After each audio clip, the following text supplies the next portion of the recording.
Bonjour, bonsoir chers internautes, tout dépend de l'heure par laquelle vous nous recevez depuis chez vous. Alors soyez le bienvenu dans ce nouveau numéro interview exclusif. Alors aujourd'hui vous avez devant vous votre humble serviteur, Monsieur Wandi Pelenda. Comme vous êtes habitué de suivre tout le temps cette émission avec notre frère Georges qui n'est pas là. Alors aujourd'hui je suis vraiment ému et heureux de vous présenter cette émission intitulée Interview exclusive. Alors aujourd'hui, nous avons encore comme invité devant vous Pasteur Roger Fouani de l'église Jubilé Tabernacle de Kisangani qui est venu exclusivement ici à Kinshasa pour être interviewé. Ensemble avec nous allons le découvrir. Bonjour Pasteur Roger. Bonjour messieurs les journalistes. Vous allez bien? Je vais bien par la grâce du Seigneur. Merci beaucoup. En tout cas, nous sommes très heureux de vous recevoir chez nous ici à DRC Info. Alors, Pasteur Roger, nous allons directement entamer cette interview avec cette question sur qui, en tout cas, qui fait rage sur le toile, en disant que vous êtes allé solliciter de l'aide financière auprès d'un homme de Dieu réputé. Est-ce que vous avez quelque chose à dire par rapport à ça? Oui, même moi, je suis informé de ça. C'est parmi même des choses dont je voudrais parler ce matin auprès de votre micro. Répondre aussi à ce grand homme de Dieu que je respecte pour lui dire certaines choses que j'ai dans mon cœur. Cette question que vous me posez, monsieur le journaliste, je n'étais pas seul. Je pense que le jour où je suis allé voir ce grand homme de Dieu, dont j'étais le nom, pour beaucoup de respect que j'ai pour ce grand homme de Dieu, je n'étais pas seul. J'étais accompagné d'un autre serviteur de Dieu, et il y a eu aussi de son côté d'autres serviteurs de Dieu. Mais ça m'étonne que la chose prenne cette tournure-là. Mais sinon, avant que la chose sorte, ou avant que, comment dirais-je, avant que la chose sorte, ou je peux dire avant que les choses sortent, et c'est-à-dire, il n'y a pas fumée sans feu. Est-ce que vous, en fait, comment dirais-je, vous reconnaissez que vous êtes allé demander, soit solliciter de l'aide financière auprès de cet homme de Dieu? Je lève ma main devant l'Éternel dont je suis serviteur. Je n'ai jamais parlé des problèmes de l'argent à cet homme de Dieu. Je ne l'ai jamais fait. Alors c'était quoi votre raison d'y être ensemble avec tous les collègues que vous venez de citer? Je ne sais pas. Parce que même les messieurs, même les serviteurs de Dieu qui m'avaient accompagné, quand je lui ai parlé qu'il y a un des huissiers de cet homme de Dieu, qui est en même temps son beau-frère, qui est en train de vilipender mon nom, comme quoi je suis allé chercher l'aide financière chez l'homme de Dieu, ça fait mal. Voilà pourquoi nous, hommes de Dieu, il faut être entourés souvent de gens qui sont spirituels. Quand on est entouré de flatteurs, de fanatiques, ça donne ces résultats-là. Et ça ne s'est pas limité là. L'homme de Dieu lui-même était à Lubumbashi. Il est allé voir encore un autre homme de Dieu, commençait à lui dire que non, il y a eu un monsieur qui est venu de Kisangani, et je croyais qu'il avait des choses spirituelles, mais par après, j'ai compris qu'il avait besoin d'argent. Voyez un peu cette manière de minimiser la voix de Dieu qui te vient au secours, c'est ce qui fait mal. Alors que il y a certaines choses que je n'avais même pas dit à l'homme de Dieu. Je voulais moi-même, je lui ai écrit même par téléphone, que je voulais moi-même te rencontrer en personne pour te dire des choses que je ne voulais pas que les autres écoutent. Mais avec votre micro ici, je vais le dire aujourd'hui. Je vais dire des choses que je vis de la part du Seigneur qui se passe dans l'église de ce grand homme de Dieu, que lui-même peut-être ne connaît pas. Parce que lui, en dehors peut-être de la parole, les choses spirituelles, il ne s'y connaît pas. Donc si je comprends très bien, c'est-à-dire cette rumeur qui circule que, soi-disant, vous êtes allé solliciter de l'aide financière, c'est-à-dire c'est faux. C'est faux et archi faux. Et l'homme de Dieu tel qu'il est là, s'il est réellement homme de Dieu, il sait que ce que je dis ici est la vérité. Et je prends le Dieu de William Marion Branham à témoin. Je le prends à témoin. Je n'ai jamais quémandé l'argent chez cet homme de Dieu. D'avance, messieurs les journalistes, je vais aller demander l'argent chez cet homme de Dieu. Pour quel intérêt? Lui-même, son entourage là, c'était moi quelqu'un qui a une maison qui a été achetée par l'homme de Dieu, soit une voiture qui a été achetée par l'homme de Dieu. Si lui-même il ne peut pas faire ça auprès de son entourage, il doit le faire avec moi. Non, c'est juste un échappatoire parce que les choses que je lui avais dit en face, lui demandant, par exemple, dans ce message ici, nous avons des choses, des bases, des soubassements laissés par les saints prophètes William Marion Branham. Je lui ai posé la question, quel est le soubassement que vous avez d'aller prendre les rabbins juifs, de venir avec ces rabbins juifs, couper les pigeons et asperger les sangs dans l'église? Cette cérémonie-là, ça signifie quoi? Bon, Il ne m'avait pas répondu. Il ne m'avait pas répondu. Il a dit seulement non, non, ce sont mes amis, quand ils viennent, ce sont mes amis. Et moi aussi, quand je pars chez eux là-bas, ce sont mes amis, ce sont mes amis. Moi, j'ai demandé les soubassements, l'écriture, qui pouvait peut-être éclaircir cet événement-là. Il n'y en a pas. alors, tout à l'heure, là, vous voulez dire par rapport à une vision que vous avez eue par rapport à cet homme de Dieu, par rapport à son Église. C'était quoi encore cette vision? Le Seigneur m'a dit des choses que je voulais parler moi-même en personne, à deux, avec l'homme de Dieu. Mais regarde comment le diable combat les choses de Dieu. Mais je vais quand même le dire aujourd'hui auprès de votre micro, afin que les consciences des enfants de Dieu se réveillent.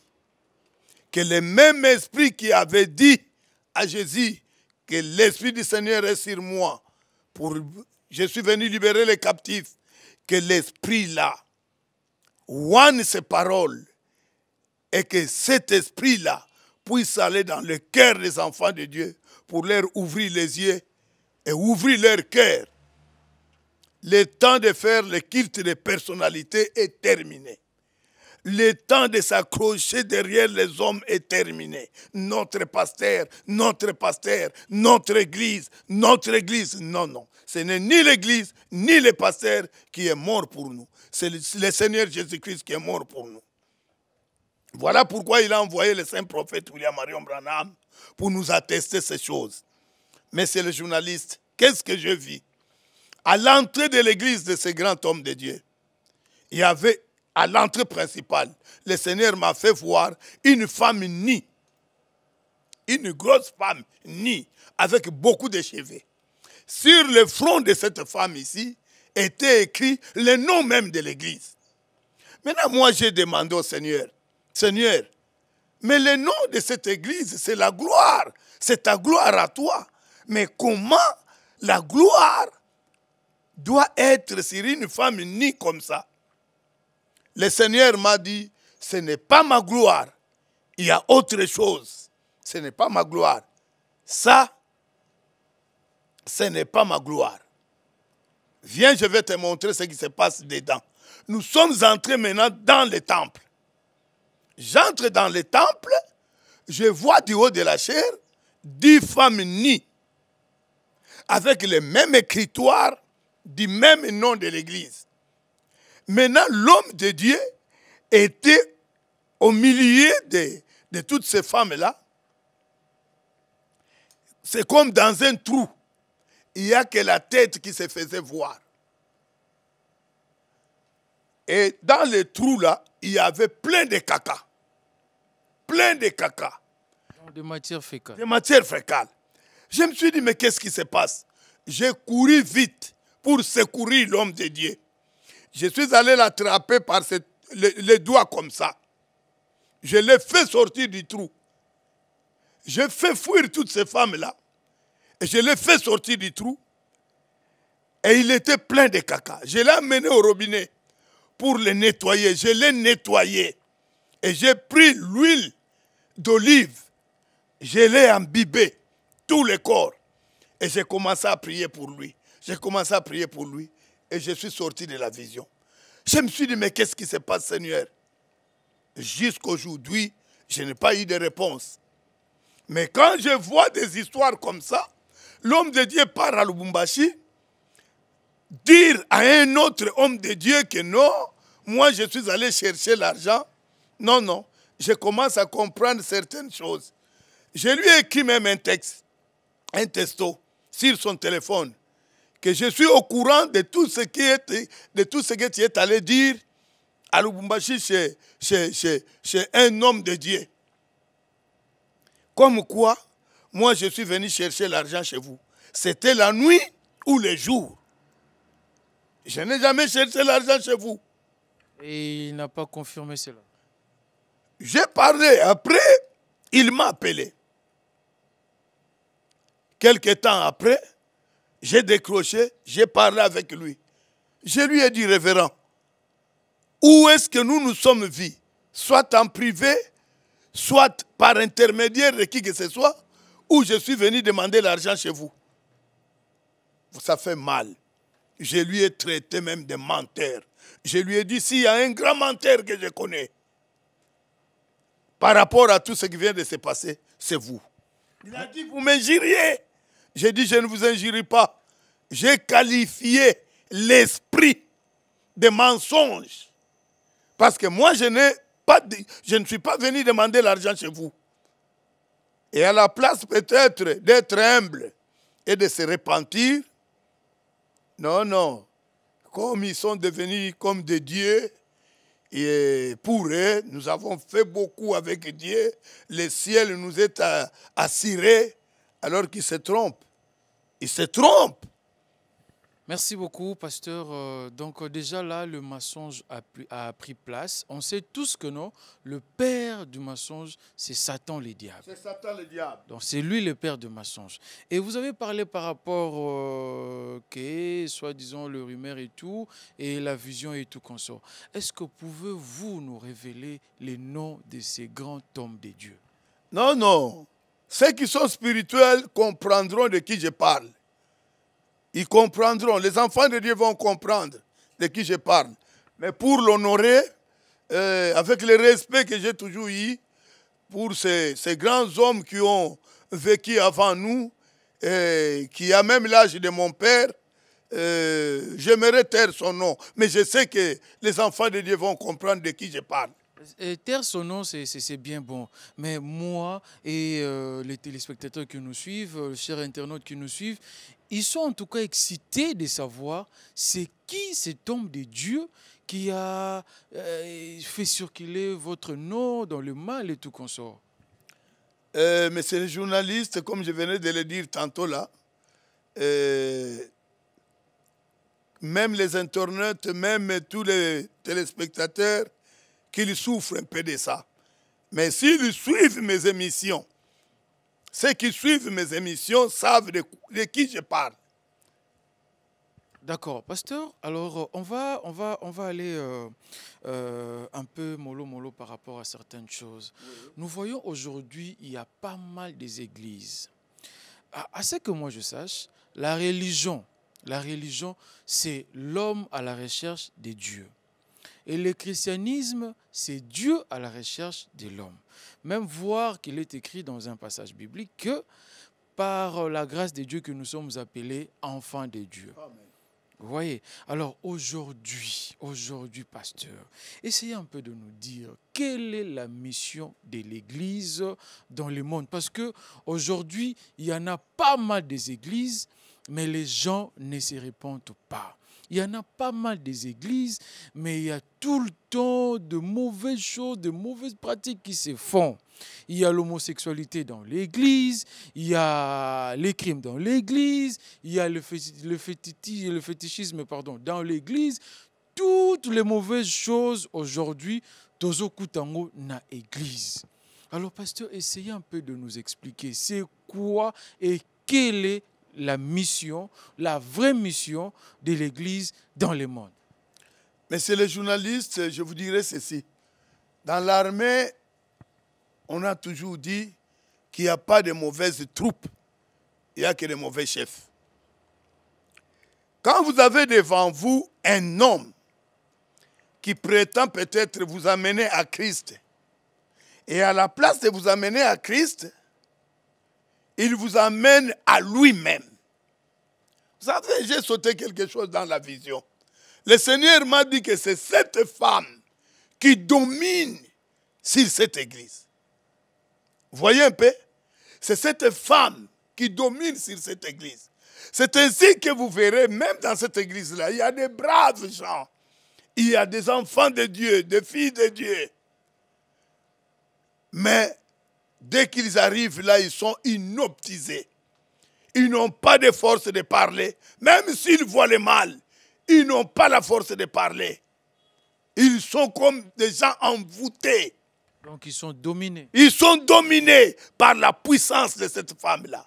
Et voilà la mission que le Seigneur m'a donnée pour aller prier pour cet homme de Dieu, le faire sortir de ces trous de caca, le faire sortir de l'influence de toutes ces femmes nies.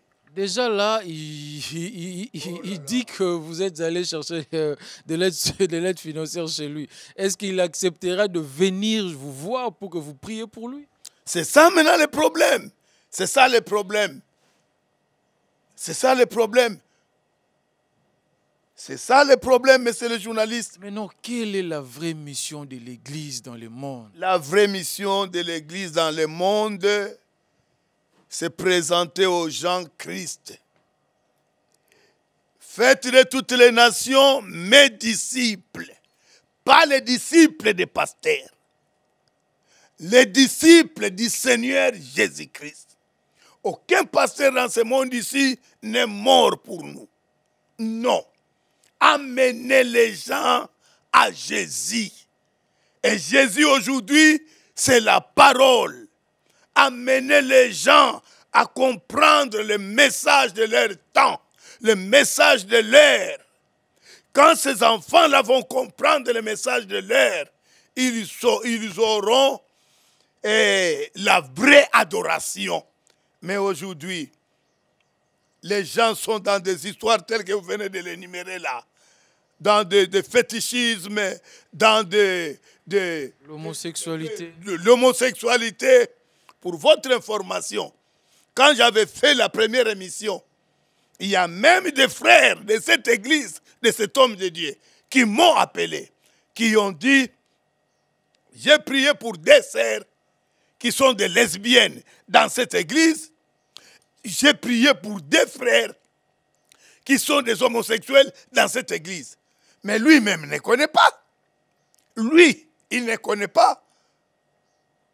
Mais ce qui l'intéresse, c'est la parole, la parole, la parole, la parole. On ne vole pas avec un aile, un seul aile. Non. On doit prendre la parole et on doit associer la parole à l'esprit de la parole. Voilà. Alors aujourd'hui, il y en a pas mal de pasteurs qui n'associent jamais la parole avec l'esprit de la parole, comme vous venez de le dire tout à l'heure. Et dans des églises d'aujourd'hui, on voit que le pasteur nous montre leur jeep, les richesses, leurs moyens, leurs capacités. Pasteur akei mboka oyo azongi koto ya keboye pona ya ngwana nde kozala pasteur. Par rapport à ça, un mot, juste un mot. C'est l'écriture qui est en train de s'accomplir. Le Seigneur en avait parlé. Pour nous, les avertis du Seigneur, ça ne nous étonne pas.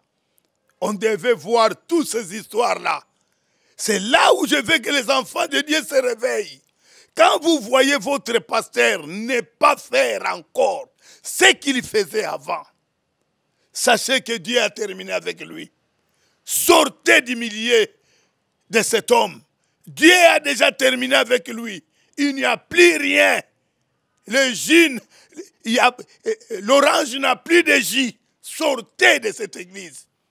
Vraiment, sortez de cette église. Et aujourd'hui, et comme il du genre comparaison, l'autre comme il a rempli le stade de martyr, moi aussi je ferai ça. L'autre a rempli telle salle avec autant nombre de gens, moi je le ferai autant. Alors par rapport à tout ça, on a vu un frère, un homme de Dieu, remplir le stade de martyr, soit disant que les concerts étaient pour la gloire de Dieu. L'autre aussi est venu pour dire, bon, ça tel béton parce que nous avons boukango. Donc là, je me souviens, comme Jésus avait dit, détruisez ces temples, nous après 3 jours. Lui aussi, il a dit, bon, ça béton stade de martyr parce que nous avons boukango. Par rapport à ça, qu'est-ce que vous avez à passer comme message au peuple de Dieu qui ne comprennent pas encore ce genre de choses? La mission que j'ai reçue de la part du Seigneur, c'est de réveiller la conscience des enfants de Dieu. Que les enfants de Dieu se révolutionnent contre tout ce qui est contraire à la parole.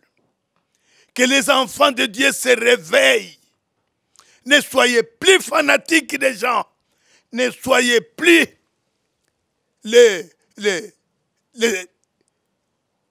ne soyez plus fanatiques des gens. Ne soyez plus tribalistes, voilà le terme. Parce que notre pasteur est Mukongo. Moi aussi je suis Mukongo. Je dois aller dans son église. Parce que notre pasteur est Louba. Tous les Louba doivent venir dans son église. Non, ça c'est pas le christianisme. Aujourd'hui, nous avons du haut des chairs des sorciers. Du haut de ces chairs des sorciers. Laissez-moi vous dire, messieurs les journalistes, quand on était des enfants, on ne pouvait pas dire, quand même papa s'habille mal, on n'avait pas la capacité de corriger papa. Mais aujourd'hui, on a grandi. On sait que non, papa, ici tu as mal fait. Non, papa. Moi-même avec mes enfants, un jour j'ai pris la décision de vendre une des parcelles. Vous savez, un des enfants, qu'est-ce qu'il m'a dit? Non, papa. Moi j'ai un projet pour cette parcelle. Comment tu vas vendre ça? Et ça a annihilé le marché. Pourquoi? Parce que l'enfant a grandi et il a compris. Il est devenu collaborateur de papa. Quand il m'a donné ses raisons, j'ai compris réellement que non. L'enfant ici, quelque part, a raison. Je laisse ça. Vous voyez un peu, messieurs les journalistes, c'est ça la réalité aujourd'hui. Les gens sont devenus des fanatiques des pasteurs. Prenons par exemple, tel que vous venez de le dire, des gens qui se vantent d'avoir rempli les stades de martyrs. Mais ça, c'est vraiment du vrai paganisme. Ce sont des païens. Ce ne sont pas des chrétiens. Ce sont des païens. Et quand vous les appelez serviteurs de Dieu, il y a plusieurs dieux. Ils sont serviteurs de Dieu. Oui, ils sont serviteurs de Dieu. Mais quel Dieu? Quel Dieu que vous servez? On reconnaît l'arbre par ses fruits. Quand vous voyez les fruits que ces gens-là manifestent, ce sont des fruits amers. Et les gens sont derrière ces gens-là, en train de les suivre. Qu'est-ce que vous suivez? C'est parce que dans leur âme, il n'y a pas cet appel surnaturel de Dieu. Voilà, ils sont obligés de suivre ces gens-là. Jésus avait dit, le chemin spacieux et grand, beaucoup les retrouvent. Mais le chemin serré et petit, peu de nombre les retrouvent. Voilà, chers internautes, nous évoluons toujours avec notre pasteur Roger Fouani. Et comme vous avez compris, il ne faut pas être fanatique, il ne faut pas être tribal na makambu yanzambe. Alors, pasteur Roger, nazongi susu et panayo, par rapport à nyoso oyo ou tukoloba, tout ce que vous venez de dire, par rapport à vous-même, quelle est votre mission dans l'Église des dieux? Quelle est votre mission par rapport à tous ces enfants de Dieu? Il y a même ceux-là qui ont peut-être dit, bon voilà, ngana lembi na ngako sambela, ngana sali boye, na sambeli pe mingi, na koti koto na zongi si boye. Et aujourd'hui, ces enfants de Dieu là restent à la maison. Quel est le message que vous pouvez passer par rapport à tous ces âmes perdues? À tous ces gens-là qui sont fatigués des bêtises des soi-disant serviteurs de Dieu, je leur lance un appel. Ne perdez pas espoir. Élie pouvait dire ce jour-là, je suis resté seul, Seigneur. Mais le Seigneur était venu, il a dit, non, non, il y a encore d'autres qui n'ont pas fléchi les genoux devant le Dieu de Baal. Ces frères-là, je voudrais seulement te dire, mon frère, ne te dérange pas. Le temps de la révolution est venu. Il y a une voix qui avait dit à Jean dans le livre d'Apocalypse, monte ici et je te ferai voir d'autres merveilles que tu ne connais pas. Je voudrais que tu fasses monter ton esprit dans une présence surnaturelle. Abandonne tous ces gens-là. Quittez le fanatisme, quittez le tribalisme, quittez toutes ces histoires-là. Entre en toi-même. Demande à Dieu, Seigneur, qui peut nourrir mon âme. Je ne voudrais pas t'inviter dans mon église, comme disait Branham. Je n'ai jamais amené les gens à me suivre. Je n'ai jamais dit aux gens de venir former un cercle autour de moi. Je n'ai jamais dit aux gens de venir me suivre. Mais ce que je voudrais pour être satisfait, c'est quand je verrai cette relation spirituelle véritable s'établir entre l'homme et Dieu. Et moi aussi, je te dis la même chose. Dans ton âme là, il y a une voix qui t'a toujours parlé, ma sœur, mon frère. Il y a une voix qui t'a toujours parlé. Que cet homme ici, ce qu'il est en train de dire, c'est quelque chose que j'ai toujours ressenti dans mon cœur. Et si c'est le cas, à la fin, je donnerai mon numéro. Je vais prier pour vous. Le temps est arrivé, bien-aimés sœurs, bien-aimés frères, de sortir de toutes ces bêtises, de sortir de tous ces tralala. Le temps est arrivé où le Seigneur Jésus-Christ, le véritable, qui se fait connaître au travers du message du temps, au travers du message de l'ère, afin que tu puisses l'accepter comme Seigneur et Christ. Et tu verras ce qui va se passer. Ne te dérange pas, ma sœur, ne perds pas espoir, ne te sous-estime pas. Ton Dieu est vivant.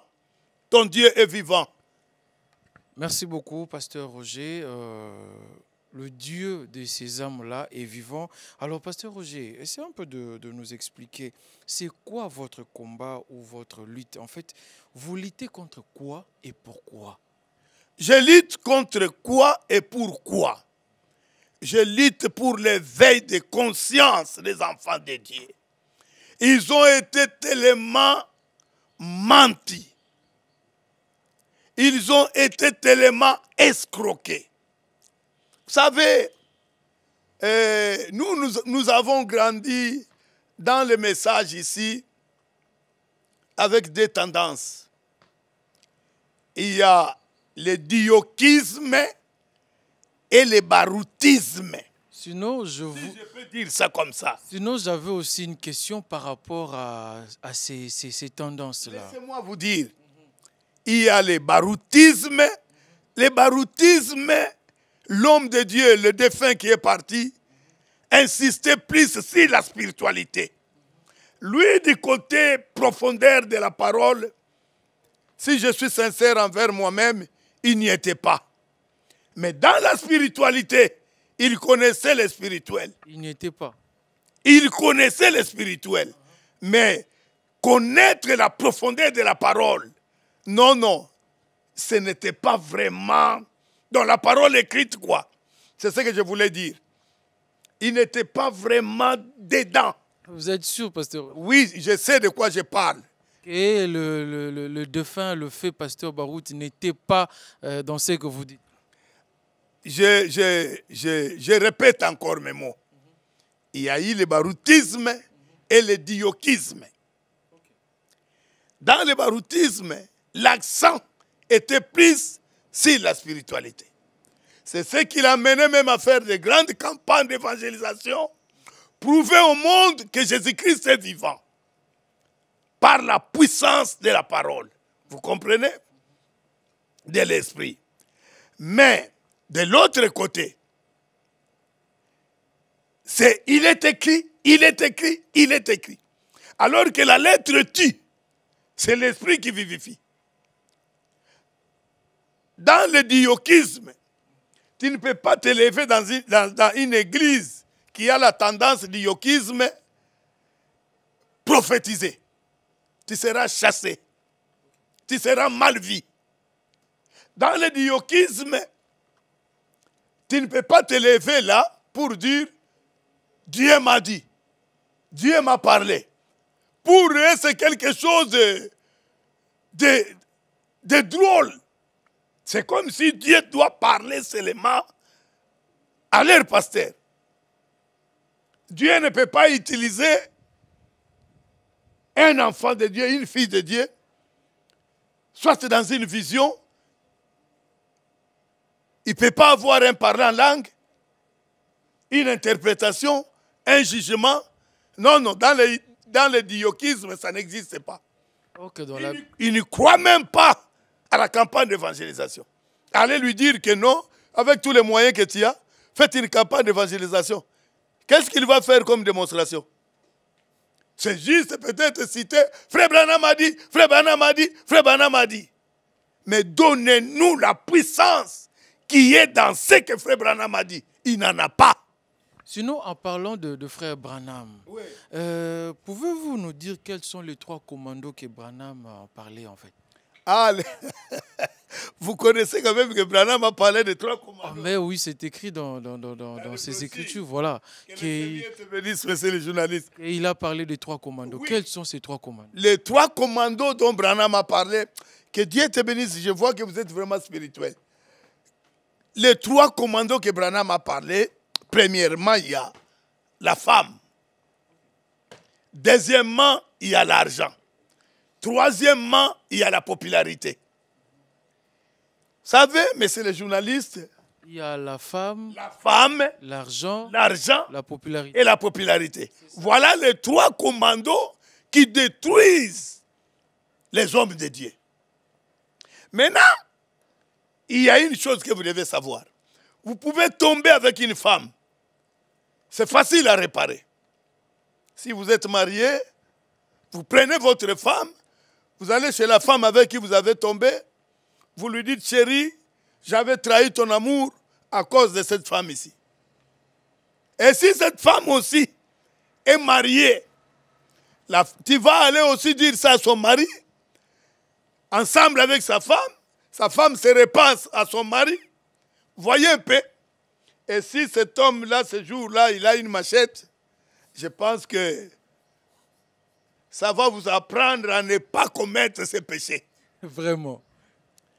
Vous savez, tomber avec une femme, tu peux trouver la grâce, tu es pardonné. Et l'argent? Mais tomber avec l'argent, c'est comme les jeunes hommes riches. J'ai fait ça. Depuis mon enfance, j'ai obéi à ça. J'ai fait de grandes choses pour Dieu. J'ai fait ceci. J'ai fait des brochures pour Dieu. J'ai fait ceci pour Dieu. Mais c'est bien bon. Vendez tout ce qu'il y a là. Donnez aux pauvres. Déplace problème et zala. Déplace problème et zalaka. Vendez tout ça. Donnez l'argent aux pauvres. C'est là où se trouvent les problèmes.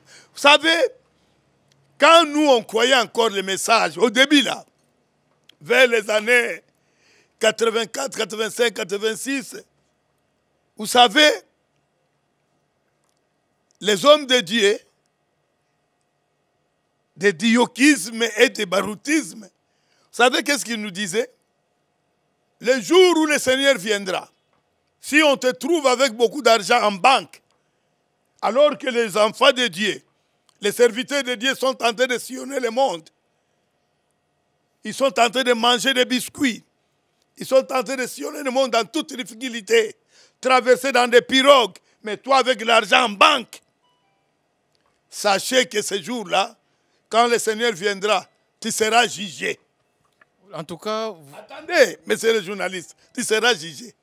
Mais aujourd'hui, messieurs les journalistes, tous ces pasteurs-là sont devenus des milliardaires. Est-ce que ils peuvent encore nous répéter ça? Ils peuvent encore nous dire ça? Sinon, pourquoi? Ils sont tombés sous l'influence de l'argent. Pour eux, ce n'est plus l'évangile qui est prêché, c'est l'argent. C'est l'argent.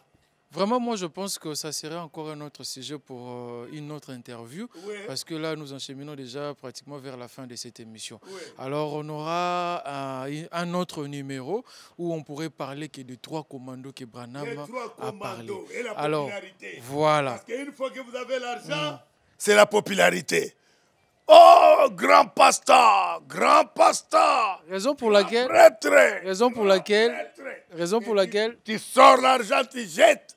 voilà pourquoi je voulais vraiment Ça que... fait mal quand on dit non, Roger est venu demander l'argent. J'ai maudit cet esprit au nom du Seigneur Jésus-Christ.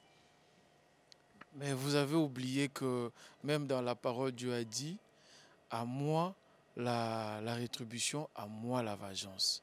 Pourquoi vous maudissez? J'ai maudit cet esprit qui tourmente cet homme de Dieu. J'ai maudit cet esprit. C'est un esprit de mensonge. Et que le Seigneur l'aide à se repentir. Parce que de ma bouche, je n'ai jamais demandé l'argent à cet homme de Dieu.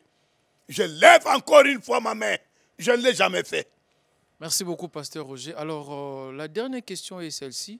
Juste, moi, résumé, moi, phrase, parce que nous sommes vraiment arrivés à la fin. Oui. Et te déborder même voir Kutunangonga.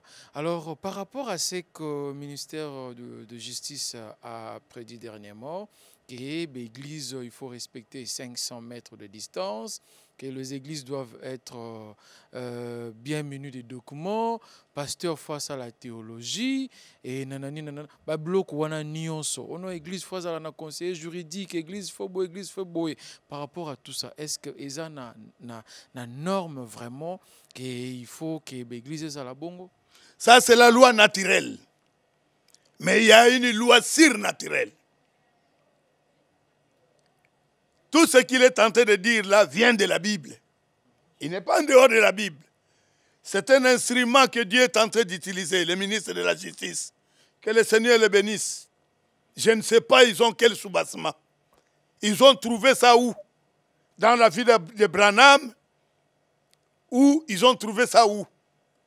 Ils sont devenus, ils sont allés faire la théologie en cachette.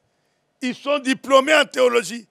Et quand ils vont aller à la ministère de Justice, ils vont montrer ce diplôme-là. Non, honte à vous. Honte à vous. Mais le temps des jeunes gens dont le prophète William Marion Branham a prophétisé est arrivé. Les jeunes gens qui vont affronter la vraie vie, la vraie vision, le temps de ces jeunes gens est arrivé. Ceux qui vivent dans le 3e exode, ces gens-là, ils sont déjà en action. Ils ne seront jamais séduits. Ils ne seront jamais dominés. Ils n'auront peur de rien parce qu'ils ont Dieu en eux.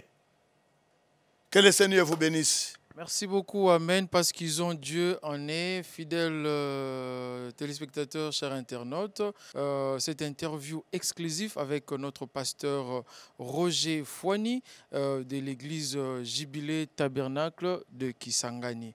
Alors, merci beaucoup à vous, chers internautes. Pasteur Roger, un mot pour le peuple de Dieu. Un mot pour le peuple de Dieu. Réveillez-vous. Peuple de Dieu, réveillez-vous. Réveillez-vous, réveillez-vous. Réveillez-vous. Ne soyez plus fanatiques. Non, ça c'est mon pasteur. Non, ça c'est mon église. Réveillez-vous, réveillez-vous. Merci. C'est tout ce que je peux vous dire. Merci beaucoup, peuple de Dieu. Réveillez-vous, voilà ce que je voulais dire, réveillez-vous. Alors, merci beaucoup. Abonnez-vous, partagez cette émission. Abonnez-vous massivement sur DRC Info pour ne rien rater de ce genre de choses. Alors, quant à moi, Wendy Pelenda, je vous dis à la prochaine. Merci. Bye.